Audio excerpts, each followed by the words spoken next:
Hello and welcome back to Lorcana Villain. My name is Baker, and today we're going to be taking a look at some more set championship Ursula winning deck lists. It's been a couple of weeks since my last one of these, but the season is now officially over. Now, we've got a lot to get through today. I'm going to desperately try and make it all one video, but it may end up having to be two, and if it does end up being two, then I'm not sure if I'm going to get the time to get the second one out until next week, Monday or Tuesday, because I'm away in Italy over the weekend casting. But I'm going to really try and squeeze the rest of these into this one video, with the exception of the juniors video. That one I am definitely going to do next week.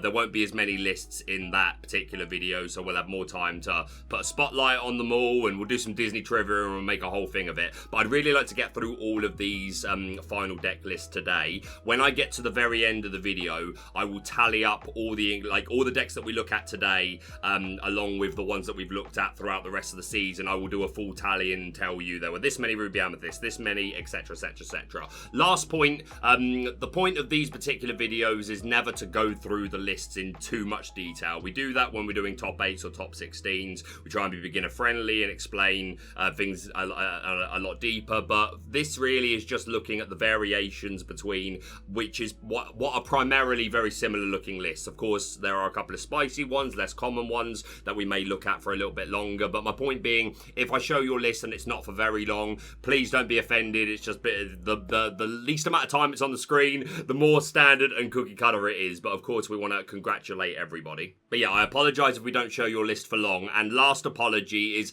if I miss your list, if you have emailed me or posted on Twitter with your list, and I miss it in this video or the next two videos, if it ends up being two, then all I can say is I'm really sorry. And please, if you emailed me, re-forward me that original email that you sent me and I will check it. Or if you posted on Twitter, then find your original post on Twitter and leave a comment and just @ing me. And please accept my apologies, and I will find time to look at it in the future. I've had an awful lot sent to me. It's been a really stressful last month, really. I'm so looking forward to going to Italy and doing some casting. But yeah, that's pretty much everything. A shout out to the channel sponsors, Cardmarket. If you're looking for Lorcana singles at competitive rates, then check out Cardmarket. But let's take a look at some set championship winning deck lists. So we're going to start off with Saphire Steel, still a really strong contender in our meta.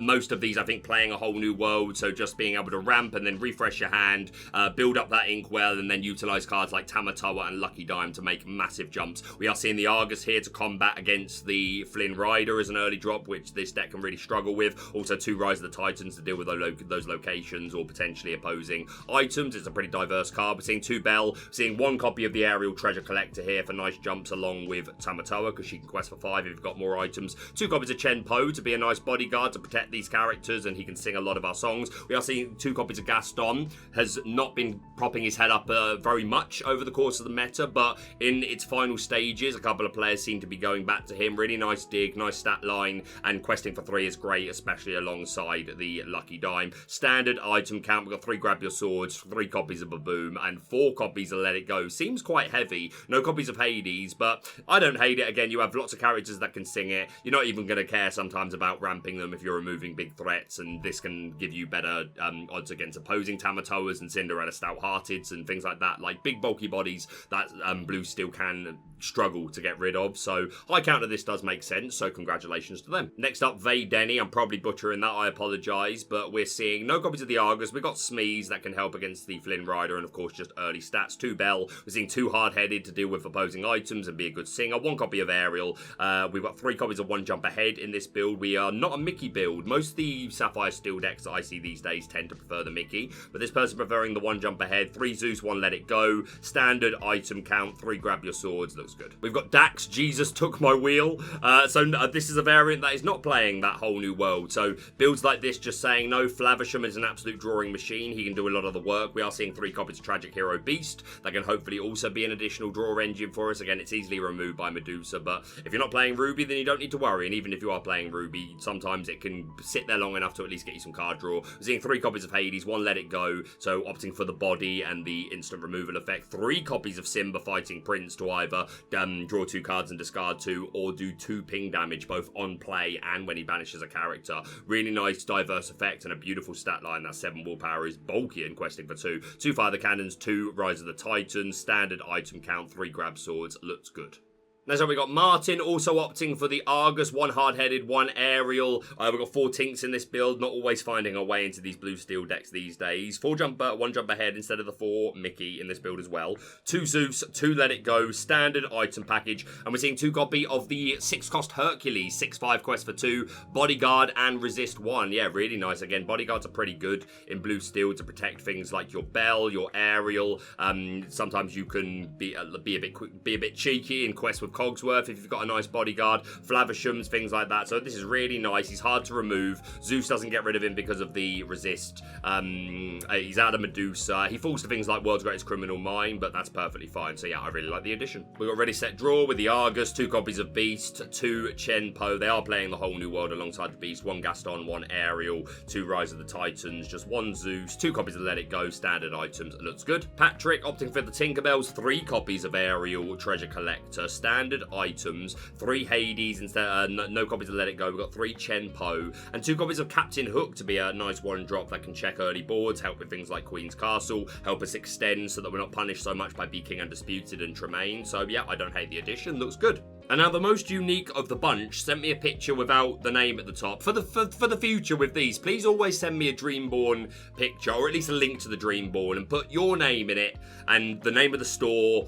and whatever you want the name of the deck to be. But please always send me a picture with your name because it's easier to tell who you are. But yeah, a slightly different build utilising the 2-cost Arna. If you've got another hero character in play, this card gets +1 lore, so nice bit of aggro. 4 willpower is not bad at all. And we're also running the other Arna, 4-cost Inkable, 2/4 quest for 2. Whenever she quests, your other heroes get +1 lore this turn, and we have an awful lot of heroes. We've got the Robin Hood line. We're seeing 2 copies of this Bodyguard Hercules, the Tragic Hero Beast. The Arnas are heroes in and of themselves. The Bell, get that up to a nice 6. Sounds pretty hot. Yeah, lots of heroes to take advantage of. So yeah, really like this. And 2 copies of Philatites, who your hero characters get Challenger 1, and whenever you play a hero, you just gain 1 lore. So yeah, nice bit of reach for this deck. 2 copies to develop your brain to find pieces. 2 copies of Nothing to Hide that we don't see much these days. 1 cost Inkable, your opponent reveals their hand and you draw a card. Nice bit of scouting. We're a whole new world build, but only 3 copies. Seeing 4 copies of the Let the Storm Rage On here. Pretty standard items. Yeah, big fan of this. Nice and unique. Congratulations to you. Next we move to EA Tempo. Just win the game. Only 2 decks to look at for this segment. There were a few in the previous videos. But yeah, still lowly represented. I don't know if that was the right English. Nonetheless, we've got Hokpuh. I rate it. Well done. By the way, sorry if my lighting looks slightly different. I've only got 1 of my 2 lights on me because it is so hot. I'm sorry. I know I sound like a right whiner every video. I complain about the heat, but it's hot, mate. Like, let me cook, quite literally. Anyway, EA Tempo. We've got some nice aggro here. We got the 4. Oh, we're not got Flynn. I was building up to say 4 Flynn folk, but there's no Flynn riders here. But we've got the Merfolk. We've got Pegasus for early questing. No shift line for it. Shonabog's followers for dig. We've got only 2 copies of Snake, but 4 Fox, 2 Crab to boost give Challenger 3, that'll do. 4 copies of Goat, 3 of the Rabbit. This seems like a strange count of bounce package to me. 4 copies of Ursula, snipe those songs. We've got 2 Diablo. We don't have a shift target, nor are we a Bucky deck, but still a strong card. And if they can't answer it, then lol. 2 copies of Hey Hey, that lets you ramp if you have less ink in your inkwell than your opponent, which would be really nice. I know Spetsy's a fan of this card. 3 copies of Kit Cloud Kicker for characters of 2 strength or less to bounce them back. Nice bit of tempo swing. 2 copies of Lyle Tiberius Rourke. Moyan likes Lyle. Yo, if you watch Podkana, next time they upload, or if they've uploaded recently, just go and comment, Moyan likes Lyle. Just for me. I'm intrigued. 3 cost uninkable, 2/4 quest for 1. When you play him, you give a character Reckless, which is really nice. Stop them from quest. They can still sing, but yeah, force them to be aggressive into you. And whenever one of your other characters is banished, each opponent loses 1 lore. This can be really nice. Like, again, just the Reckless and making them challenge you is good. But sometimes it's just still in their interest to be clearing your board. Like, they may have 5, 6, 7 lore, but you might have more gas in the tank with your board and they need to go well, you're just going to win this race, so I need to just banish your field and take away a lot of my lore, so you can get a lot of advantage with Lyle. I like Lyle too. 2 copies of Tinkerbell for the evasive. Oh, we are running 2 copies of the Floodborn Tinkerbell. I lied. I told a lie. 3 copies of Ursula Sea Witch Queen, which we have the 4 copies of the Deceiver to shift onto for 5. Really nice stat line, 4/7. Out of World's Greatest Criminal Mind, out of Brawl, out of Medusa, out of Zeus. I love this stat line so very much. In many ways, it's better than 5/7. Quest for 3. When she quests, we can exert a character. Really nice to help us have board control, and you'll listen to me. Other characters can't exert to sing songs, which is, some decks are just going to be shut down by this. 4 copies of Friends, 2 Mother Knows Best, and 3 copies of the Queen's Castle. No Ursula the Deceiver of all in here is super interesting. I don't hate it, but if I'm not playing Ursula the Deceiver of all, I'm not a big fan of Mother Knows Best, but I'm probably wrong because I know Artabax likes it. But he normally plays it with Ursula the Deceiver of all. I don't know. I don't know if it's as good without. Don't get me wrong, I know there are situations where even if you're not Ursula the Deceiver of all it's still good for tempo or just bouncing your own goat back. It's probably fine. But yeah, I'm just still a little surprised to not see the Ursula the Deceiver of all. But yeah, the main star, we've got 4 copies of Pot-Bellied Buddy, 2 cost Inkable, 2/2 quest for 2. When he's banished, you can shuffle this card into your deck. So just assuring that we've quite consistently got a nice low-cost quest for 2 character, which with a 2/2 stat line, you'd be surprised how often that's going to trade. So yeah, it looks nice. And then we've got Me and My Poopsies, which is definitely more a fun variant. We be Ursula cooking, yo. We've got 4 copies of Cursed Merfolk, which is also in theme from Little Mermaid. Very much an Ursula card. We're running 4 copies of the Deceiver of all. The Deceiver. We've got 2 copies of the Deceiver of all, who can sing Bosses on a Roll, Mother Knows Best. Bosses on a Roll, really nice. You gain a lore and you look at the top 5 cards of your deck and rearrange them however you like. I'm running 4 copies of 2 cost Poor Unfortunate Souls. Return a character, item, or location of cost 2 or less to the player's hand. There you go. Words are so incredibly hard, which is really niche. Nice bit of fun, but it is inkable. But hey, you can see this is just an all-in Ursula fun deck, and I absolutely love that this won an Ursula. It's like poetry, I tell you. We're running 4 copies of the 2 cost Ursula Mad Sea Witch Queen, 1/3 Challenger 2, so she's basically a purple and amethyst Eric. And then we be running eels, yo. We've got 4 copies of Jetsam from chapter 1, 3/3 evasive, and you give your Flotsams evasive as well. The 5 cost uninkable Flotsam, 3/4 quest for 2 rush, and you give your Jetsams rush. This being uninkable is kind of sad. We've got 4 copies of the newest, or we'll go in order. What set was this? Was this Into the Inklands? I think this was Into the Inklands. 4 copies of Flotsam, Riffraff 5/2, and your character's name Jetsam get +3, which is kind of mad. The 3 cost inkable Jetsam, 2/2 quest for 2, ward, and gives ward to Flotsam. And then our newest ones, the 3 cost uninkable Flotsam, 4/2 quest for 1. When it's banished in a challenge, you return it to your hand, and your other character's name Jetsam gain the same ability. When it's banished in a challenge, return this card to your hand. And finally, Jetsam, 3 cost inkable, 2/4 quest for 1, Challenger 2, and gives your Flotsams Challenger 2. That was a lot of information about Flotsam and Jetsam in a very short amount of time. Are you still with me? Let's hear it for the eels. Yeah, love it. I'm a little disappointed there's no Ursula Power Hungry in here. Like, just one. Like, why not? Just get one in there. You love to see it. 2 copies of Signed Contract, also on theme. Whenever an opponent plays a song, you can draw a card.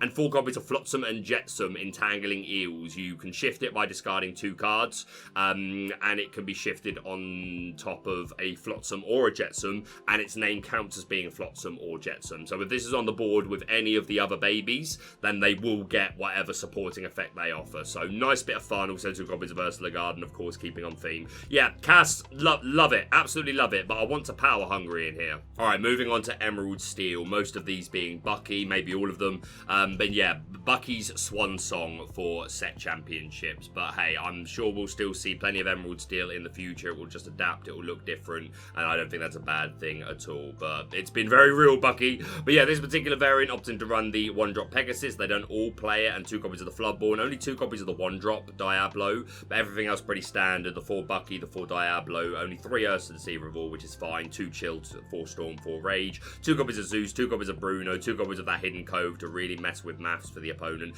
3 Aladdin to remove items and predominantly just being a Floodborn drop on turn 3. 2 copies of Flynn Rider for really aggressive questing. 3 copies of Jafar, again, Floodborn of really nice stats and card draw potential, beast to draw cards, and we've got the full Robin Hood line, 2 copies of Rise of the Titans, pretty cookie cutter. This next list here, pretty similar. We're all in on the Deceiver of All. We are running just 1 copy of Tinkerbell to be a nice mid-range threat, nice way to control the board. 2 copies of Zeus, 1 Grab Your Swords, which should be really nice in the mirror. 2 copies of Hidden Cove. We're all in on the Diablo this time. Yeah, looks pretty standard. Another one here, running 2 copies of Tinkerbell, 3 copies of the Deceiver of All, and no Sudden Chill, just 4 Storm and 4 Rage. I think that's probably fine. 3 is definitely the right number if you're not going to run any Sudden Chill. Also seeing 3 copies of that Donald Duck, 2/5 quest for 2, and at the start of your turn, each player may draw a card, so just another way for us to replenish resources if we're not able to get Diablo to stick, or Beast to stick. It can be another way to do it, and if our opponent's got an empty hand, then we just make them draw, and then make them draw, and then make them discard.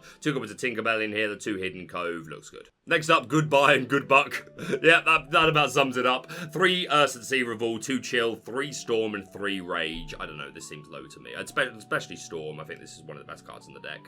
We are running that full Pegasus Shift line, 2 Donald Duck, 2 Tinkerbell in here as well to be another evasive threat and answer, for she provides evasive to another character on your board. 3/3 Robin Hood line, and running 2 copies of Chief Bogo, Respected Officer, 4 cost uninkable, 2/4 quest for 2, and whenever you play a Floodborn, you do 1 damage to each opposing character, and obviously playing Floodborns is the name of the game. So yeah, this could potentially, if you get this online at the right time, then yeah, this could amount to some nice blanket spread damage on your opponent's side of the board. Also running 3 copies of Tinkerbell. So yeah, looks good. Next up, we got Dirty D, who is running 2 copies of that Cricky, 5 cost inkable, 3/4 quest for 3, and providing +3 strength, it's +3 strength to all of your characters on board, which I really like. 1, because it can give you a really aggressive turn out of nowhere with like a lot of small characters, even just things like Diablo and Ursa Deceivers can get a lot of value from this.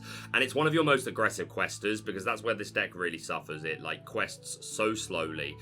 So I like, if I was ever going to have played Emerald Steel Bucky in this format, then I definitely would have had a counter Cricky. So yeah, I like it. Next up, a very neat version. When it's only 2 lines, it always looks very neat. 4 copies of that Hidden Cove, putting a lot of emphasis on the value that can bring, which I think is a good decision. I'd probably be on 3. I think it just affects so many matchups and completely changes how they have to go about dealing with the Bucky deck. But we're seeing 4 copies of Strike a Good Match in here. All in on the Ursa Deceiver of All package. 3 Chill, 4 Storm, 4 Rage, and yeah, 4 Strike.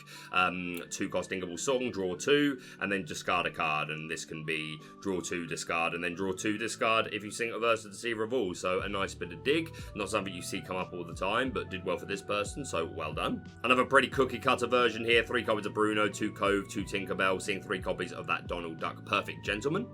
This one here by Nicholas, opting for 2 copies of the Prince John, 3 cost uninkable, 1/2 quest for 2 ward, and whenever your opponent discards, you draw a card. I really like this. I also think I probably would have tried to find a variant to make room for Prince John, because yeah, I just don't like being all in on Diablo when it can be enough a lot of the time. But yeah, I'm a big fan of the Prince John, so good, looks good, congrats. We've got Braden here playing the same list they played of Fort Worth, where they came at top 32, and they're opting for 2 copies of that Prince John, which, as I just said, I really like. Just 1 copy of Baboom. No Tinkerbells in here, which I think is fine. I do like Tink, but I think it's perfectly reasonable to go without. A full Ursa Deceiver of All package. Yep, looks really nice, looks consistent. Oh, we're seeing 2 copies of the 1-drop Flynn Rider to be a way to shift into the 3 copies of his own biggest fan, and just to be an additional 1-drop. Yeah, seems fine. And it's performed well for them, so yep, congrats. We've got Being a Slacker, Slifer Slacker, Yu-Gi-Oh! GX, goated show. Pretty standard everything here, only 2 copies of Chill, 2 copies of Ursa Deceiver of All. We're seeing 2 copies of Avalanche, 4 cost uninkable, deal 1 damage to each opposing character, and banish and you may banish a chosen location. So good in the mirror for taking out opposing Buckies, and sometimes just the damage alongside Tink spreads, and it gets you in range of Storm and Rage, let Storm Rage on, or whatever it is. But yeah, nice and diverse, also letting you pop the Queen's Castles, things like that. And we've seen it in green steel lists before, so yeah, did well for them, so congrats. We've got a version here by The Cared Kid, who is also running those 2 copies of Cricky to give you a nice aggressive challenging turn and an extra bit of reach lore-wise, so yeah, looks good. Blizzard Man here opting for 3 Cove, which, as I mentioned earlier, I really like. 3 Deceiver of All, 2 Chill, 4 Storm, 4 Rage. But we're seeing 1 copy of of Morph, who you may play any character with shift on this character as if it had any name, which I really like. It gives you the option for an early beast, which the advantage that can generate from the card draw, because they're less likely to be able to answer it, and just like sometimes you can get away with questing early as well, depending on how they play their hand out, and sometimes you make them play their hand out more than they would want to, like especially against Ruby Amethyst Control, who doesn't really want to play anything, and sometimes it will make them just to kind of offset your beast. But yeah, Morph really diverse, can shift into a bunch here, so yeah, really like that, so congrats. And our final version, another very cookie cutter variant, 1 Tinkerbell, 1 Baboom, full Ursula package with full songs, 1 Zeus, 2 Cove, looks good. Alright, moving on to a colour combination I'm super keen to try. It seems a lot of fun, and it's picking up a lot of traction towards the end of set 4, and I think it will continue into set 5 to be something that continues to grow. And yeah, I think this is going to be a contender real soon. We've got Austin DeCaro, hopefully I'm saying that right, with some Emerald Amber. So we've got this really nice unique package, the star piece being Under the Sea, 8 cost uninkable, sing together 8, so multiple characters can desert to sing this, and you put all opposing characters with 2 strength or less at the bottom of the player's deck in any order. We've got 4 copies of Painting the Roses Red here, which up to 2 characters get -1 strength this turn, and you draw a card, so it has synergy to help to get more things into Under the Sea range. We've also got 4 copies of the Muses here, 4 cost inkable, 2 4 quest for 1, ward, so difficult to remove, and Gospel Truth. Whenever you play a song, you return chosen character with 2 strength or less to their player's hand. So this Muses is like normally 1 at a time. It's slower tempo of the board, whereas Under the Sea could potentially be a half board wipe. Painting the Roses Red helps us lower strength, and of course just by singing that we can trigger the Muses effect. But we're also running 4 copies of the legendary Keeda, 5 cost inkable, 3/5 quest for 2. She's shift 3, which is sometimes relevant. Some decks opt to play the 1-drop Keeda. Zach Bivens made top 32 at the last DLC Texas with this kind of deck, and when he was playing for the 1-drop, but no 1-drops here, but we can just play this on 5 or later. That's still very reasonable. We're playing it for the effect. When you play this character, all characters get -3 strength into the start of your next turn, so that does include your characters, and at its base, sometimes this just allows for an aggressive questing turn. I can now quest with Flynn and Merfolk and Prince John, and you very unlikely you'll be able to take me out next turn unless you can rush something onto the board. But predominantly it's going to get so many characters in meta into range of Under the Sea. So some really nice synergy here. We've got Ariel, who can find songs, and obviously with that singer 5, she can sing Bruno, or she can be 5 of the cost that we need to sing Under the Sea, which is super nice. Running 3 Ursula Sea Revolt, so a lot of these songs we can sing twice. Double Bare Necessities, double Sudden Chill, double Painting the Roses Red, all seems pretty reasonable. We're running 3 Prince John, so when our opponent discards, we're drawing all the while. So we've got 4 Sudden Chill, which is going to be the main way we take advantage of that. We don't talk about Bruno. We'll also trigger Ursula Deceiver, Cursed Merfolk or Flynn Rider if they challenge into them while you've got a Prince John on the field. So yeah, actually there's more than enough discard sort of synergy here for Prince John to get a load of value. Those Flynn folk for discard and aggressive questing, Ursula to snipe those songs, and we're running a 4/4 Queen line just to give us a bit more. Like for a start, it's a shift character, so now that's 5 of the that we need to sing Bruno, or 5 that we need for part of Under the Sea with somebody else. But it also just gives us really nice ball control. Suddenly all these low hitters are hitting for a lot more courtesy of her effect. It means we have a bit of a better time dealing with locations. So yeah, a really solid deck, so congratulations to them. Next up, we've got Ara2, who actually sent me 4 different deck lists, all Ursula winning deck lists, and they were all Amber Emerald, just slightly different variants that they use. I'm just going to show you 2 of their variants. But this version they're using here, they're utilising Cinderella Ballroom Sensation, who can get a double sing of Painting the Roses, not a double sing, she can get an early sing, courtesy of Singer 3, of Painting the Roses Red, Bare Necessity, Sudden Chill, or Mother Knows Best, or she could be 3 of the level that we need to sing Under the Sea, which could be really nice. nice. We are running, on top of the 3-cost Diablo, we are running the 1-drop, so we have access to that shift line and just scouting for information. We're seeing 4 copies of Sir Hiss, which is super good for taking out opposing Diablos, that being the main thing, really. And also just putting this down onto the 3 strength can just check things, and then he can be singing, all like, we've got a lot of 2-cost songs here, so yeah, I really like Sir Hiss in this deck. We're seeing the 4 Prince John, all in on the greediest of all. 2 copies of Donald Duck, Daisy Duck, 4-cost Ingable 2/3, and when you play her, each opponent discards a card, so nice synergy with Prince John and just playing more into our discard options. We are not running an Ursula Deceiver of all, but that's fine. We're running, of course, those Muses, that Keeda package, 2 copies of Mother Knows Best, running 3 copies of You Have Forgotten Me, 4-cost Ingable action. Each opponent discards 2 cards, which can just end games on the spot and just provide so much tempo for you. 2 copies of Cricky to give you really strong challenging turns out of nowhere and quest big, so yeah, another really nice variant. Looks good, congratulations to them. And this was their top 2 version, where they've just gone -1 Paint the Roses red and +1 Cricky, so putting a bit more emphasis there, so sounds good. We've got Voidrix here, Lemon Lime Hand Prison. Dope name, love it. We are running the 1-drop Diablo, so to have access to that shift line. 4 Prince John, 3 of those Crickies for board control, 4 copies of You Have Forgotten Me. Everything else pretty standard, but 1 copy of Lucifer Cunning Cat, 5-cost Uninkable 2/2 quest for 2. And when you play this character, each opponent chooses and discards either 2 cards or 1 action card. Very similar to You Have Forgotten Me. This can just end games on the spot. So yeah, this looks filthy, but congratulations. A version here, unfortunately, sent to me without a name, but they are running 2 copies of that 1-drop Keeda, so we have this shift line available. Also opting for 4 copies of the 1-drop Diablo, the Sir Hiss, the 4 Prince John, 4 You Have Forgotten Me, 1 copy of Hidden Cove in this deck to mess with opposing maps, which I don't hate at all. 2 copies of Cricky, looks good.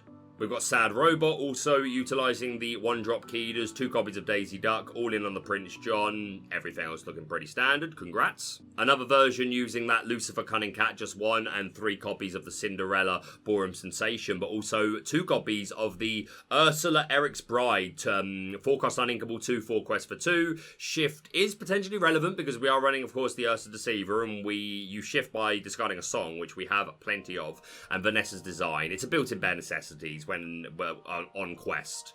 So yeah, shifting this and then questing in the same turn for 3 bare necessities is pretty good. That would be why we're only running 2 copies of the bare necessities. But yeah, looks really good. Next, a version not using Under the Sea or the Muses. Next, a version not using Under the Sea or the Muses, just a very aggressive version. We are running that 4/4 Keeda line, which, as I said earlier, like, when she first came out, her main purpose was, okay, I've got a load of bodies on board, I put down Keeda, so now you can't take out any of my guys, so I basically get a free questing turn. And it does give you a little bit of board control, which this deck is lacking, but then just all the gas. 4 Leloth, we've got 4/4 Flynn Folk, we've got a 4/4 Pegasus line, we've got 4 copies of that Piglet Poo Pirate Captain, who quests for 3 if there's 2 other characters. We've got 4 Simba Bodyguard, 4 Wendy Darling, quest for 2, 4 Enchantress, quest for 2, and gains 2 strength when being challenged, so can trade a lot. Ursula Deceivers to snipe those songs, 4 Baloo to gain 2 lore as soon as he's banished, and again a Bodyguard, 4 Donald Duck to give +1 lore to something on turn 3, and another Bodyguard. Kit Cloud Kicker to control the board. Looks super aggressive, so congrats to them. And our final Amber Emerald deck, again, no Under the Sea. Just another very aggressive version. A lot of the same characters that we just looked at. 3 Pluto to reduce character cost, 3 Doc to reduce character costs, and quest for 2. 4 of those Hey Hey for additional ramp, and we're Green Fasa. I completely missed the Mufasa. Okay, that explains the Plutos and the Docs, and I was wondering, but yeah, just a super early to mid aggro version. 3 copies of Don Carnage, who's a 4/4 quest for 2 evasive, who can be pretty tricky. 3 copies of that Kuzco Temperamental Emperor, 5-cost Uninkable 2/4 quest for 3. Ward, and when he's banished in the challenge, you banish the challenging character. 3 copies of John Silver, who I love so much, with Pick Your Fights, gives Reckless on play and whenever he quests, which is super nice. 5/5 quest for 2. 4 Robin Hood to be a mid to late game aggressive quester. 1 Chernabog to shuffle these characters back into the deck and hopefully play him nice and cheap. And we're seeing 3 copies of a card that I love, Prince Philip, Vanquisher of Foes. 9-cost Ingable 6/6 quest for 3, evasive, and when you play this character, banish all opposing damaged characters. And of course, cheating this out with Mufasa if they've got a nice wide damaged board. Again, super situational, but yeah, I really like this as a fun card, and yeah, nice to see it won a Stitch, an Ursula. So congratulations, Greg Zilla. Alright, moving on to Amethyst Steel. Only 2 of these decks to look at, which is a bit of a surprise, because I think this definitely gained popularity courtesy of Speci winning the Media Set Championship with this deck. Super low to the ground, nice and consistent, and utilising that Bell, Accomplished Mystic, 5-cost Inkable 4/4, quest for 2. Shift 3 is irrelevant, but enhanced healing when you play this character, move up to 3 damage from chosen character to chosen opposing character, which could, obviously you can just accumulate damage through challenging yourself, but really nice synergy with Mr. Smee, who obviously does self-damage. And we've got Lawrence here, who's really nice, 3-cost Inkable 0/4, quest for 2, but while he has no damage, he gets +4 strength, making him a formidable early beat stick, and also a nice opposing play to things like Flynn Rider if you're on the play. But then other than that, we're just super aggro, 4 copies of Maleficent Biding Her Time, questing for 2, running the 4/4 Robin Hood package, who, again, just nice stats on Robin Hood. He can give you board control, he can replace himself, he quests for 2, and he can sing the 2 swords or 2 Zeus that we've got in deck. Also 2 Baboon for Flynn's and Diablos, things like that. 4 Friends for Castle, pretty standard. Our standard bounce package, 4 Snake, 4 Fox, 4 Goat, 4 Rabbit. We're also seeing 4 copies of Dolores Madrigal, 4-cost Inkable 3/3, quest for 2. When you play this character, if an opponent has an exerted character in play, you may draw a card, who does pop up from time to time. It's a bit more situational draw and only on play, but that situation is not too unrealistic to be able to get value off her quite a lot. And she's inkable. 3/3 is better than the 2/3 on Rabbit, and she quests for 2, which is obviously better than Rabbit. Don't get me wrong, Rabbit's a better card infinitely, but hey, she's extra draw, and again, that extra bit of aggro is really nice. So congratulations to Tupac. And another version here, trying to do an awful lot. Loads of 1-drops, 4 Hook, 4 Shunnerbox Followers, and 4 of those Magic Broom, who has grown on me over time. We're seeing 2 copies of Kuzco to be a 2-drop we can put down, along with 4 Smee. We got 3 Snake, 4 Fox, 4 Goat, 4 Rabbit, 2 Crab for the Challenger 2. 2 copies of Pua that we looked at earlier, returns to your deck when banished, and quest for 2. We've got 2 copies of Arthur. When he quests, we return a character to our hand and gain 2 lore, which can be nice to protect characters, and again, we're just very mid-range aggro. 4 Maleficent, 3 Benja for item removal, 2 Cannons, 2 Baboon, 2 Smash, so lots of action hate to instantly remove some very prominent threats. 4 Friends and 4 Castle. Yeah, it looks good. It seems like for me, I feel like it's trying to do a little bit too much. I'm not too keen on Arthur these days. I like the card, but I just think he's far too easily removed for an uninkable slot, and is kind of situational. I like the heavy counter 1-drop. Also the Kuzco. I'm not like if you know my channel, you know I love Kuzco, but I'm not sure if he's needed in this deck, especially if you're running, because you have Smee. So those are your additional 2-drops alongside Snake. But who am I to talk? Won this person and Ursula, so huge congrats. Alright, on to Ruby Sapphire. Still one of the best decks in format. We've got 15 of these lists to go through. So let's get a move on. Another deck that's utilising that Lucky Dime for nice big lore game. We've got those 4 Tamatoa to help us do that, and obviously works with our items, which is all pretty standard. 3 Quill, we're utilising 1 copy of that Great Stone Dragon, which enters play exerted, and the other ability, put a character from your discard into your Inkwell face down and exerted. So the benefit of this over something like Quill is it's not depleting your hand. It is conditional on you having a few things in the discard, but that shouldn't be unrealistic throughout, as you make your way through the game, and then this just allows you to keep ramping without depleting your hand. We're also seeing 1 copy of Vitalosphere as an extra item, 1-cost inkable item, and you also pay 1 and banish it. Chosen character gains Rush and gets +2, which can really help with taking out big opposing threats and Queen's Castles, things like that. For our early drops, we're running 3 Pegasus for the Diablo, and also can help against Flynn Rider. 4 Grand Martala for draw. Flavisham, obviously the drawing machine. We're seeing a 3-2 Maui Hercules split, which I really like. I think this deck makes a lot of sense for Hercules, and that was shown very much at the... Can't remember which DLC. Was it the one I casted or the one I watched? Nonetheless, Hercules has been doing very well lately. Just that instant answer to Castle is super important. 3 copies of Medusa to instantly pick off a lot of the meta. 2 copies of Sisu, no shift target, but doesn't matter. It's a big threat, and obviously that ability to banish all opposing characters with 2 strength or less is huge, and a lot of decks will fold to it. 3 copies of Maleficent Dragon to be another big beat stick. Banish something on play, and again works really well with Lucky Dime, and we're ramp, so this 9 ink cost is is not quite as bad as it would be outside of a red-blue deck. 4 copies to develop your brain to help us find key pieces. 4-1 jump ahead is one of our main ramp tool, our early ramp tool. We do have 3 fishbone, but yeah, I think you want to see this on turn 2 pretty much every single game unless you need to go Pegasus. 4 copies of Brawl to take out, again, a lot of the meta. 4 copies of How Far I'll Go, another bit of ramp and let you dig through your deck a little bit, find key pieces. I mean, there's a lot of characters that can sing this easily. Tala, Maui, Hercules, Flavisham, Medusa, all of these sound good singers.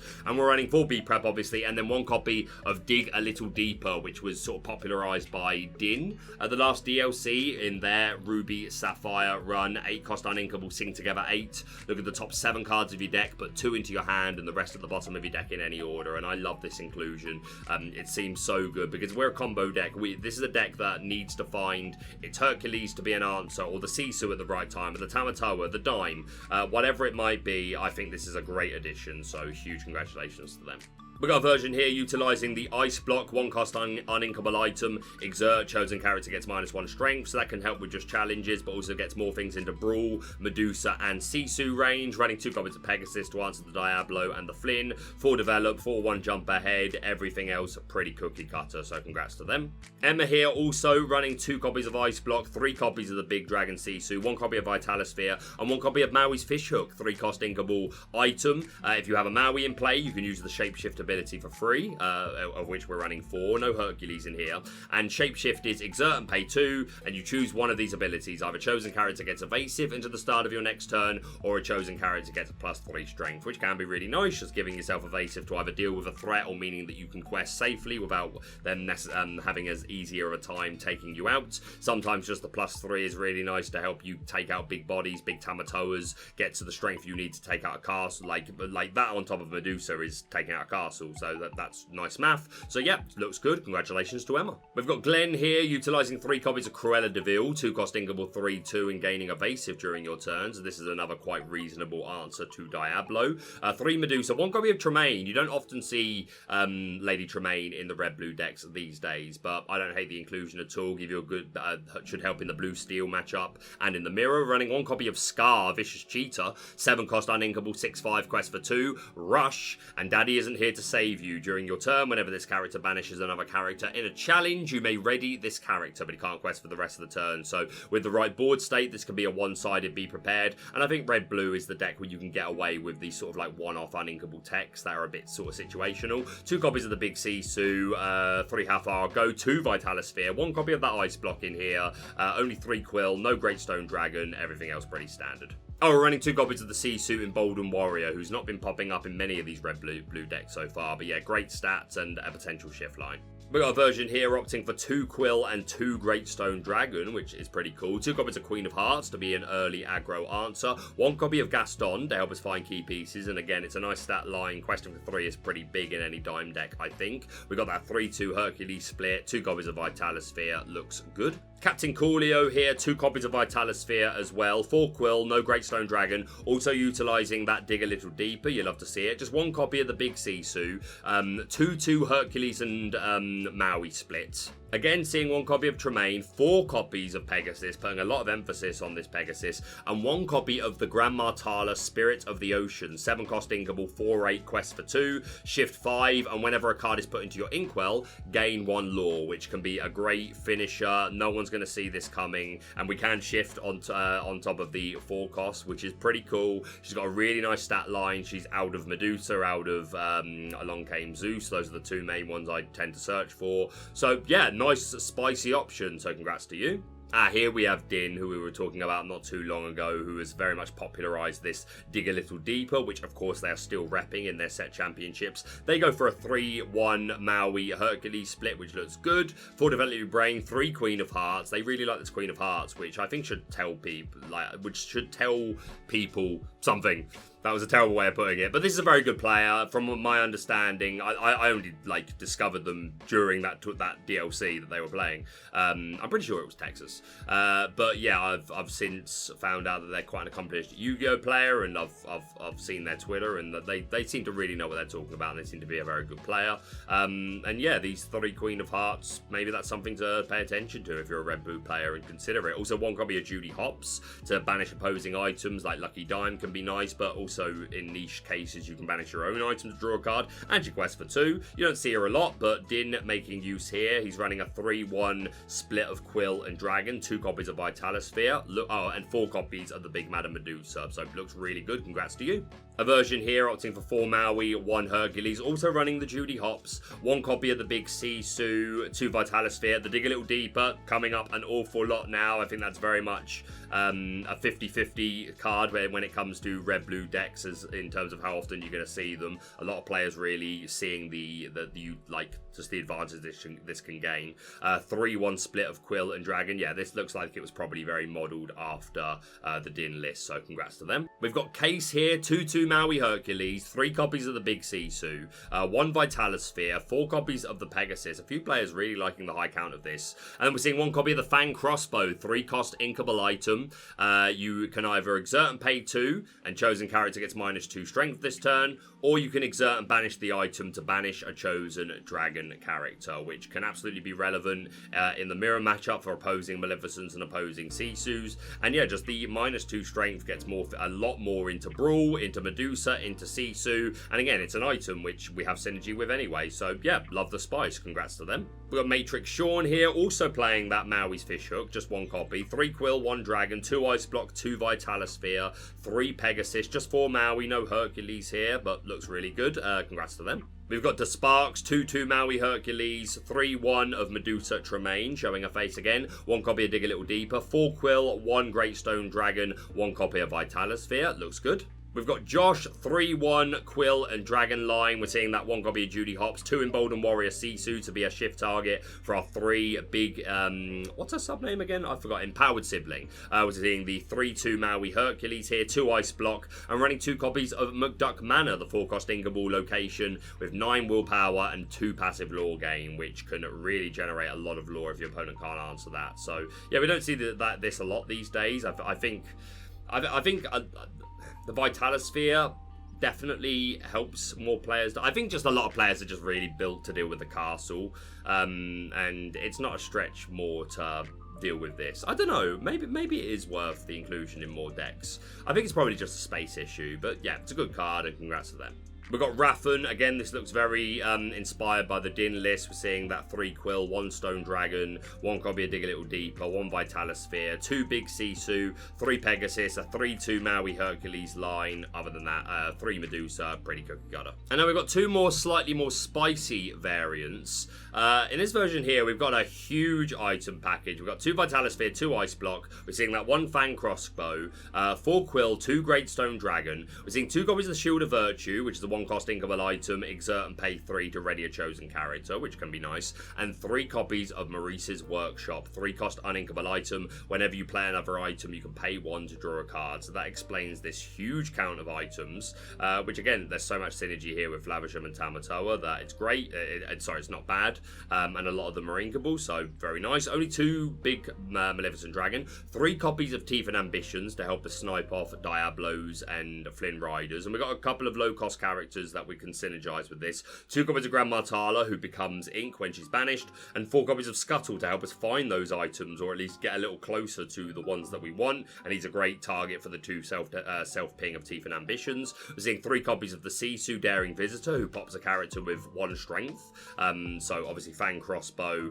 and the 2 Ice Block can help a lot of characters get into that range, and we're seeing 4 copies of the Queen Diviner? I can't see it. This is a bit blurry. 3-cost inkable, 3/3 quest for 1. Exert to look at the top 4 cards of your deck. You can reveal an item card and put it to your hand, but if that item costs 3 or less, you can play it for free, which is, other than Dime, everything in the deck. If we hit anything other than Dime with this Queen, which should have really good odds, then we just play it for free. I don't know if it's the most meta way to play Ruby Sapphire, but it seems like a really fun variant that I can absolutely see doing well and getting some nice spicy hits. So yeah, huge congratulations to them. Alright, it's probably going to end up being about an hour and a half video, but I think we can get through it. We've got 3 more in combinations to get through, although they've all got a lot of lists. But again, a lot of these cards we've already talked about at some point in the video, so we don't need to hover over much too long. But moving on to good old-fashioned Ruby Amethyst Control, which again, I'll tally it all up at the end, but I do think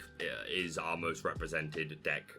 Again, that was the case for the Stitch set championships. Again, I'll confirm that in the end, but yeah, all of this looking pretty cookie cutter. The main a big addition to Ruby Amethyst really is this Sisu empowered sibling, who we've talked about a lot already. But yeah, like this wasn't often in Ruby Amethyst, but it's found its way in. It's just a really nice drop to put down. Obviously, hates to see Zeus, but you can get immediate value with the I got this effect against a lot of decks, questing for 3, and yeah, it's proving itself as a really great addition. We're seeing the 4/4 Chernobog and Magic Broom. I think more players, myself included, coming around to the conclusion that just the 4 Chernobog probably wasn't the right call, and yeah, these Magic Brooms have absolutely grown on me just to be an extra character that is basically one more lore and one more card draw most of the time. The standard bounce package in here, no crabs, which I do think should start making their way into Ruby Amethyst decks next season, especially with the deck just getting so popular again, like it's ever not been popular, but it seemed like it was falling off a bit, but then it just didn't. Only 3 copies of Flynn I actually really rate. I think I'm going to go down to just 3. It is so important in certain matchups, and you do want to see it, but I still feel like just 3 is enough, and especially if you know what you're playing against and you can aggressively mulligan for it. I just think 3 is probably enough. 4 Sisu is probably still right. It's just got such good stats, and again, it's a great shift target for this Floodborn, so we can get it down out a lot earlier. So yeah, I really like this deck. 4 Maleficent for consistency, 4 B Prep, 4 Brawl, 4 Castle, 4 Friends, 3 Medusa, no Tremaines and no B Kings in here. I'm coming round to the argument of maybe they're not as good as I've always thought. I still think they're good enough that I'm not ready to move. Like I was on 2 Tremaine, 3 B King, and I'm probably going to go down to either 2 B King, 1 Tremaine, or 2 B King, no Tremaine. I'm definitely altering the way I'm thinking about how I want to run this. But again, we're about to move into a new set pretty soon, and then that's going to change things anyway. And yeah, 1 copy of the Sorcerer's Spellbook, which is obviously can be good in the mirror at the right time. I'm not a big fan of Sorcerer's Spellbook in RA, but did well for Moonbeam, so congrats to you. This version here running 2 copies of Kuzco. Again, I am a big fan of Kuzco. They're not running any Teeth though, but they are running 2 copies of Crab. There you go. That makes it completely fine then. The 2 Crab, really nice in the mirror, and even in other matches, it can be a great card and great synergy with Kuzco.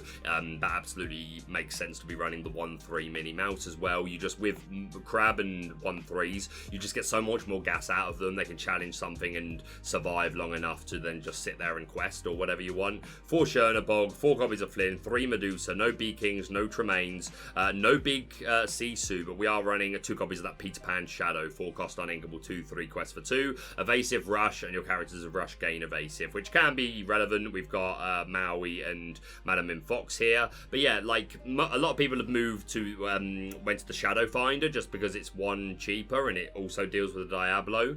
The advantage of this is you're questing for 2. I think is the main thing that can make this better. But I think if you were going to play this, maybe that's more reason why I would want a counter B King Undisputed, so it could also be a singer for that. Of course it can sing Friends, but yeah, looks really good. Thanos Snap, very nice, so congrats to them. This version, 2 lines, super neat. We are running 2 copies of Tremaine and 3 B King Undisputed, so this is more similar to the version I was running, but without the Teeth and Ambitions and sort of Kuzco text that I tend to run. Everything just max counts of pretty much everything, other than obviously the ladies, 3 B Kings, but everything else full counts. Only 4 copies of Chernobog's followers, no additional 1-drops, which again, I now think more 1-drops is better, but I was having success with just 4 1-drops, so it's not bad by any means, so congratulations to them. This version here nearly identical to the previous list, but -2 Tremaine and +2 Pegasus. They're still running the 3 B King. So yeah, really does not want to deal with that Diablo. Sounds good. Congratulations to them.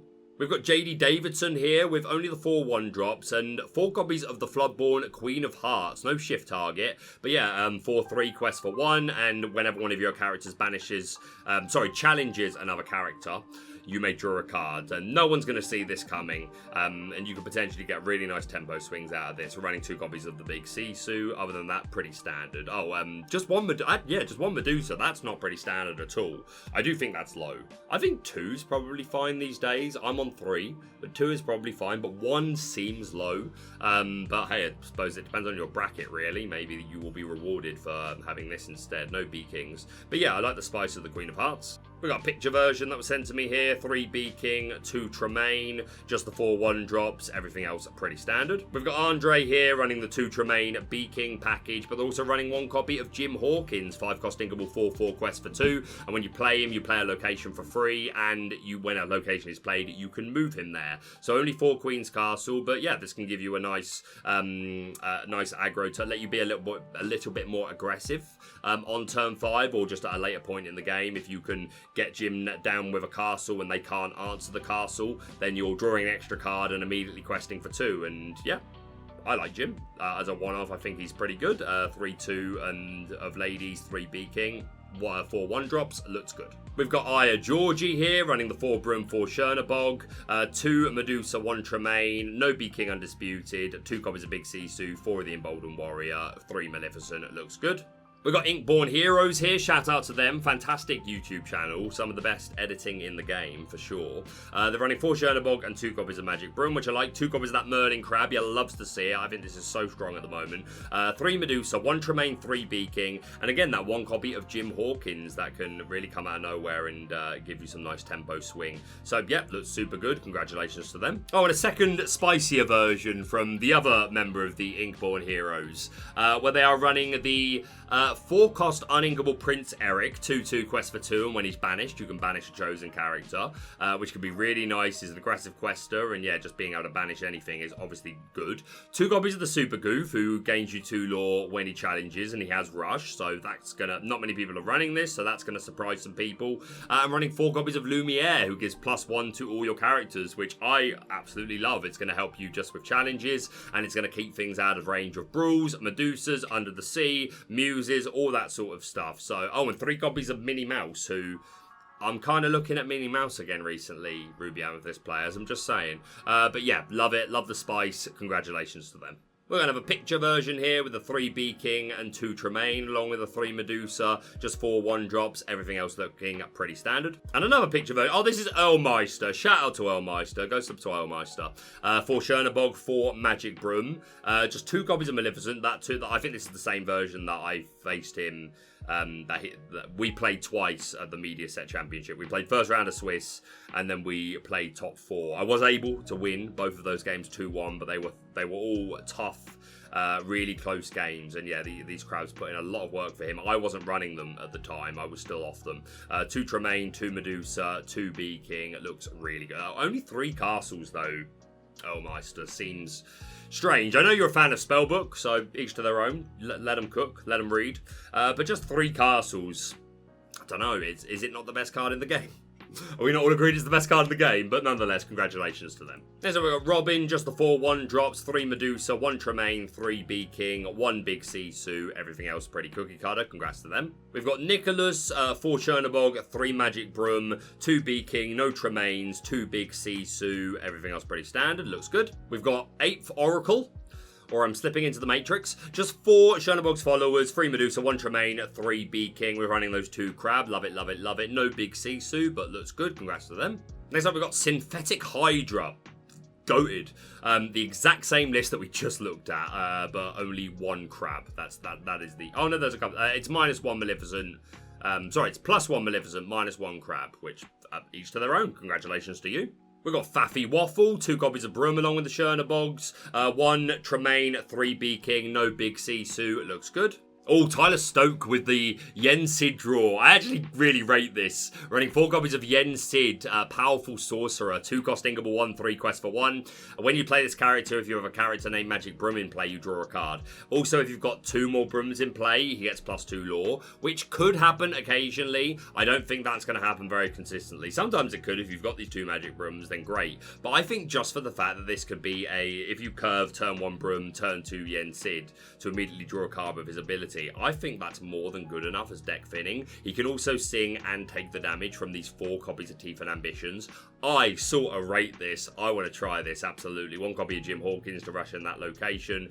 No B-Kings, no Tremaines, but yeah, super fun, and yeah, more than fun. Like, I kind of really like this Yensid. I'm going to have to try it, so congrats to you. Next up, we've got Velvet Mamba, the master of the Peddler Queen, who was rocking some Ruby Amethyst with some spice. They are running the 4/4 Minnie Mouse line, which first time I saw this in competitive play was at the DLC in Bochum, where Reese, who came second at DLC Lille, running Ruby Amethyst. But for this one, they were also running Ruby Amethyst, but they were opting to play this 4/4 mini line, which I kind of really rate. 4 cost inkable, 2/3 quest for 1, evasive shift 2, and if you play a second action in a turn, this character gets +2 lore this turn, which might happen occasionally. Again, it's one of those abilities that you'd rather have it, and like, you'd rather have it than not, but it's not what you're playing it for. But just being able to go turn 1 mini, and then you can shift into this, take out the Diablo, no one's going to see it coming, so that is super strong. Turn 2 friends on the other side, or turn 2, or turn 3, or turn 4 even is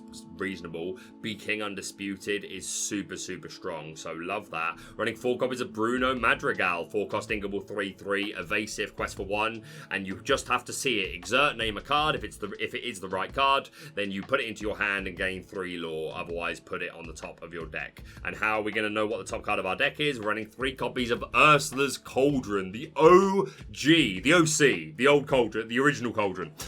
There's no other Cauldrons. We need more Cauldrons! Justice for Cauldrons. 2 cost God, what's wrong with me? I've been recording for an hour and a half. That's what's wrong with me. 2 cost uninkable. Peer into the depths. Exert. Look at the top 2 cards of your deck. Put 1 on the top of your deck and the other on the bottom.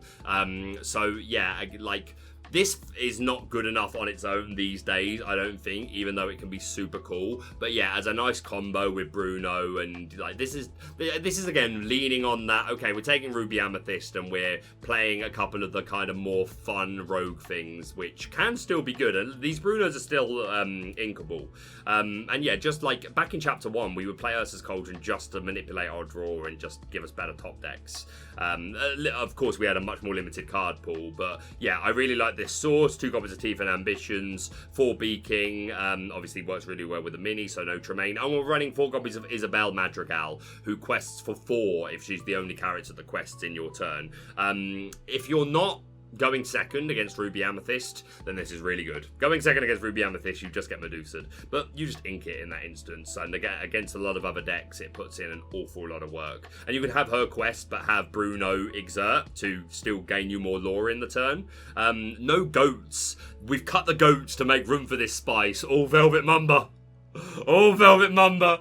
Hey, let them cook, man. Let them absolutely cook. Love to see it. Congrats to them.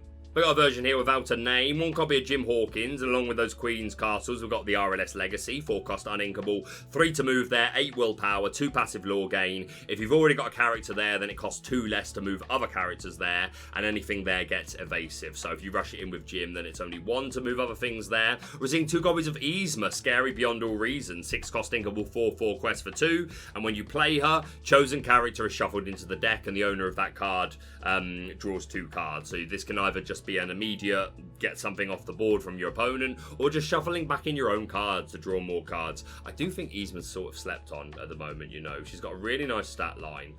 She's such a diverse card. I am a bit of a fan. Just 1 copy of Super Goof is a bit random, but fair enough. Only 3 copies of Goat Seeing, 4 B-King, 3 Medusa. Looks good. Congrats to them. We've got Canadian Sam with everything pretty cookie cutter. 1 copy of the Big Sisu, and we are running those 2 Shadow Finder to be an evasive answer for Diablo, and can sing friends on the other side as a body on the board. 3 B-King, no Tremaines. Looks good.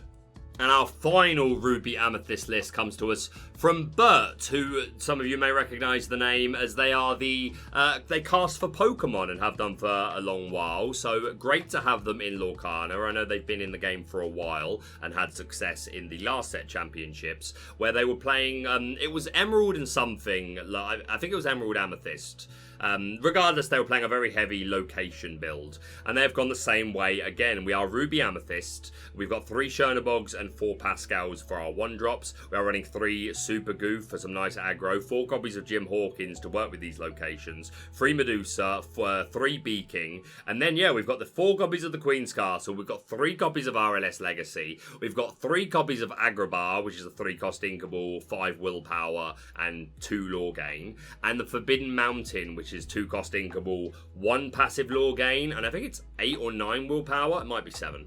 Oh, it was 6. I was completely off. Yeah, 6 willpower. But again, it's a 2-drop. So, yeah, love this location aggro. Really nice deck from Bert. So, huge congratulations to them. All right, moving on to our Ruby Amber decks, a lot of which being Mufasa variants. First of all, we've got a very aggro version. We've got 4 copies of Lilo. We're running 4 Mulan. No shift target, but that's fine. This is just a setup for our Rapunzel, as is Mother Gothel. Piglet for the aggressive questing. Simba to be a bodyguard. We've got 2 Doc to potentially play Mufasa on 4, or with our Gaston we could be playing a 6-drop on 4, which is really nice. 2 Tremaine, 2 Medusa, 2 copies of that Nessus with the 7/5 stat line. This on actually Nessus on 4 sounds pretty good, unless you're against Steel, in which case it's probably not. 4 copies of Stitch, who's again another big quester that we can get out on turn 4, and of course again all these big bodies can be cheated out by the big bad Mufasa. Seeing 2 copies of Cobra Bubbles, 7-cost Inkable, 5/9 quest for 2, 4 Surfer Stitch to be some draw, Chernabog to shuffle characters back into the deck, and hopefully we can play him nice and cheap. 1 copy of Minnie, who banishes a 5 or more strength character when she's played, which could be really good. 2 copies of Card Soldiers to be another 5-drop. This could be goofy, but I also don't hate it just being Card Soldiers. Sacrificing the evasive for the 5/5 stat line seems fine to me. 2 copies of Julieta for some passive draw. Other than that, that's pretty much it. So yeah, a really top end, like a lot of these big bodies: Nessus, Stitch, Cobra Bubbles, no Maleficent, Monstrous Dragon. Also, you always have to bear in mind that some of these versions might be budget versions. I definitely think I would play the Maleficent if I had it, but congratulations to them. Next up, we've got Monty Cooper, 2 copies of the Super Goof for some reach out of nowhere, 4 copies of Flynn Rider to potentially set up probably more realistic in the mid to late game when you've cheated out some of these bigger bodies. 4 copies of Doc, only 2 Gaston, 3 Medusa, 2 Tremaine. We're seeing 2 copies of Hydra. Whenever this character is dealt damage, deal that much damage to chosen opposing character, which can be really clutch. Running 3 copies of the Floodborn Mulan to go with the 1-drop. The 1-drop's always worth playing because it goes with Rapunzel. But yeah, this Floodborn, on the turn you shift her, she becomes a 5/6, and whatever damage she does, you do it to up to 2 other chosen characters. So this coming down out of nowhere can potentially clear fields. We've got a 3 Surfer Stitch, 2 Maleficent Dragon, 2 Scar, 1 Chernabog, and 3 Brawl as our non-character card of choice. Looks really, really good. Captain Nonsense here, also on the Flynns and the Super Goof and the Julieta. They got 2 Pongo, which the effect is nice that you don't have to even exert him. You just pay 2 inks. Look at the top card of your deck. Our non-character card of choice is a Brawl. We're seeing 1 Hydra, 3 Ladies. We've got that Mulan shift option here again. 3 copies of the Stitch Abomination, 1 Big Sisu, and 3 copies of that Peter Pan, who is a 4/5 quest for 2 with Evasive, which can absolutely come in clutch. So looks good. Congrats to them. We've got Wonderful here, also running the Flynn Riders, the Pegasus for the Diablo, 4/2 of Gaston Doc, 2 Pongo, 2 Julieta, 1 copy of Prince Eric, which is pretty nice, 3 Ladies, 2 Stitch Abomination, 1 Big Sisu. It looks good. We've got Faffy Waffle here with 1 copy of Hercules in place of the 4th Maui, which I don't hate to deal with those castles. 2 copies of the Shift Mulan. Everything else looking pretty standard. A lot of these Mufasa decks starting to look pretty similar these days. We've got a version here running 4 copies of Pluto to be another way that we can play characters cheaper. They're not running the Doc, but they are running those 4 Gaston. 3 Pongo, no Julieta in here, running those 4 Goofy to be a good 4-drop slot. 4 Stitch Abomination, 3 Nessus. This Nessus be putting in the business. 3 Ladies, 3 copies of the Piglets are a bit more aggro. It looks good. And moving to our non-Mufasa versions. First of all, we've got Voidrix using that Talman Purple deck that they made famous, utilising the just-in-time 3-cost uninkable action, play a character with 5 cost or less for free. To rush in the Jim Hawkins, and then he can rush in the RLS Legacy, 2 copies of Tiana Palace, or 2 copies of the Underworld. Tiana's Palace, characters there can't be challenged, and at the Underworld, a character gains the ability to exert and pay 3, and you can put any character from your discard into your hand. But yeah, just early RLS, or these other 2 are fine to play early, but our early RLS is pretty mad. We've got 3 copies of Tuk here to help move characters to locations. We've got 2 Pride Lands here as well that I missed. So yeah, Voidrix opting for an even bigger location package. We've got those 3 Lumiere to really upset maths, Gothels to go with the Rapunzel, Sisu, nice stats, running 2 copies of Hades for to return cards from the discard, 3 copies of Eric, 4 Queen of Hearts to be a draw engine, 3 copies of Teeth and Ambitions for those Flynns and Diablos. Looks really saucy. Congrats to them. And here we've got no Bufasa songs. This is a Spessy watcher if ever I've seen one. We're running 4 copies of the Ursula Vanessa, who is going to be a way to easily sing Bare Necessities, which is the 2 cost anyway, and Teeth and Ambitions. But World's Greatest Criminal Mind, Be King Undisputed is probably going to be her most sung song, but she can also contribute 4 of the level that we need to sing. Look at This Family, which is a 4 cost inkable sing together song. 7 cost. Look at the top 5 cards of your deck, put 2 characters into your hand, and the rest go to the bottom of your deck in any order. So helping us fish out our key pieces, the Rapunzel at the right time, the Mulan at the right time, the Medusa or the Tremaine. So yeah, looks really nice. We've got Ariel here to help find these songs, Julieta for some more draw. Yeah, I really like Ruby. I like Mufasa decks, but I think Ruby Amber without Mufasa and just putting more of an emphasis on this pretty solid song package is pretty cool. So congratulations to them. Alright, we are super close to the end. Moving on to SteelSong now. So, this version takes advantage of 2 copies of Sleepy's Flute. Whenever we sing a song, we can exert it to gain 1 lore. Big song package here, 4 Bare Necessities to snipe those non-characters, 4 Storm, 4 Rage, 2 Zeus, 4 Whole New World, 2 copies of Grab Your Swords, but we're also running 2 copies of the Underworld, which is finding its way into a couple of these SteelSong decks that we're going to look at today. Pretty saucy. We've got the 4 Ballroom Sensation Cinderella to sing these songs for cheap, and the Ursula Vanessa to do the same. We've got 4 Robin Hood line, 4 copies of Big Tink to probably be our most oppressive body, 4 Smee for the stats, 4 Ariel to find these songs, 2 copies of Gaston Baritone Bully, who's a 3 cost inkable 3/3 quest for 1, but sing a 5, does not fall to Brawl, which can be super important to guarantee that you have that singer on board. So I really like it. 3 copies of Lawrence again, which is another big beat stick, and 4 Rapunzel to be an alternative way of drawing if you don't want to go down the route of Whole New World. Looks really nice. I really like the Gaston. I think this heavy singers package is super good. The 4 Cinderella, the 3 Ursula, 4 Ariel, 2 Gaston.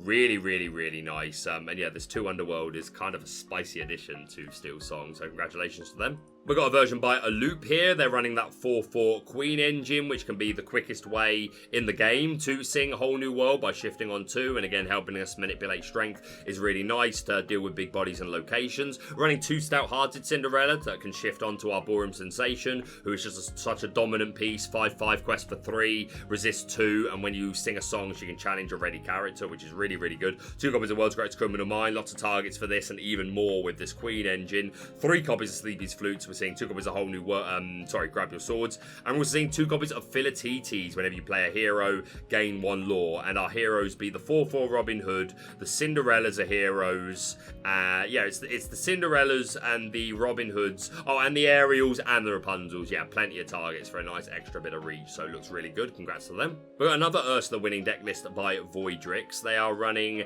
that big song, but that big singer package, but no Gastons. But we're running 3 copies of Hades, 3 Baloo, which is really nice. I think this was in the SteelSong deck that came second in Texas. Just super strong character, pretty much guarantees you 2 lore. We're running 4 copies of the 4 cost uninkable Tinkerbell, which can be a shift target for our Big Tink, which we're running 4 of, but it's just to be our guest on a body, which can help us find pieces, so very nice. I'm running 3 copies of Ariel Sonic Warrior, 6 cost inkable 3/8, shift 4, which we have the 3 drop, so very nice. Quest for 2, and whenever you play a song, you can pay 2 ink to deal 3 damage to chosen character. So you pretty much never play this against Ruby because Medusa, but against any other deck, this is so much to get over. This 8 willpower is pretty tough, and yeah, a really strong ability with such a big song package. 4 copies to Look at This Family, so we can find these right characters that we need when we need them. So yeah, looks really good. Congrats to them. We've got Tyler here running 3 copies of Piglet for a nice bit of early aggro. They're running the Queen line and the Robin Hood line. No Tinkerbells in here, but they are a Sleepy's Flute variant. All 4 copies. copies. 2 copies of Pride Lands as well, to be another thing that they have to make their opponents worry about. 2 Zeus, 4 Whole New World, running 4 copies of Beast Tragic Hero to be another draw option, along with 4 Rapunzel and 4 Whole New World. So lots of options to refresh our hand. Looks really good. We've got Nicholas here, running 2 Pride Lands and 4 Flute, just 1 Bare Necessities. Those 3 Ursula Vanessa to sing Long Game Zeus and things like that. 3 copies of World's Greatest Criminal Mind, makes sense with the 4/4 Queen line, and 1 copy of that Aerial Sonic Warrior finding its way into this deck as well. So congratulations to them. We've got Legend Gary here, who's using the 4 copies of Golden Harp, 1 cost Inkable, 1/4 quest for 2. And at the end of the turn, if you didn't play a song, then you banish her. So this is never a turn 1 drop, but we've got a big song package. If we can get her down in the same turn that we're singing a song anyway, then yeah, she's just a really cheap aggro piece. Most of the deck looking pretty standard. No Queen line, but still 1 World's Greatest Criminal Mind, which still makes sense. There's still a lot of targets for it. 2 Stout-Hearted. We're seeing 3 copies of Gaston, so another big singer. 2 copies of Benja to remove items, and 1 copy of a Finder My Platinum to remove all items, which is a really nice card against the red-blue or the blue-steel deck, so congratulations to them. We've got Matrix Sean here, 4 Flutes, no Pride Lands, running the Queen line, 2 World's Greatest Criminal Mind. We've got those 3 Baloo, 4 copies of Lawrence to be a big beat stick, 3 copies of Ursula, looks good. We've got Big Farmer also utilising the uninkable Tinkerbell to search for pieces and be a shift target for the big Tinkerbell. 3 copies of Stout-Hearted, running those 3 Baloo, 3 Hades to help us recycle pieces, which I always really like in a Whole New World deck. Although we're only running 1 copy of a Whole New World, so I'm running no Beast either, so like our draw is Rapunzel and like Let the Storm Rage On. But running 4 copies to look at this family, so we can hopefully find that Rapunzel when we need it, or just the Ariel to help us find the Whole New World or whatever it is. So yeah, a bit less conventional, but did well for them, so congrats. We've got Dalton here. I think we looked at a list very similar to this not too long ago. 3 Gaston, those 4 Golden Harp, no Queens in here, but still 1 World's Greatest Criminal Mind. Yeah, this looks very similar to one we looked at not long ago, but I do think it's a different name, so congrats to them. We've got a picture list here by V Wonderland. I'm pretty sure that's not even how you say their name, but it's how I've said it for so long now that I think it's too late to turn back.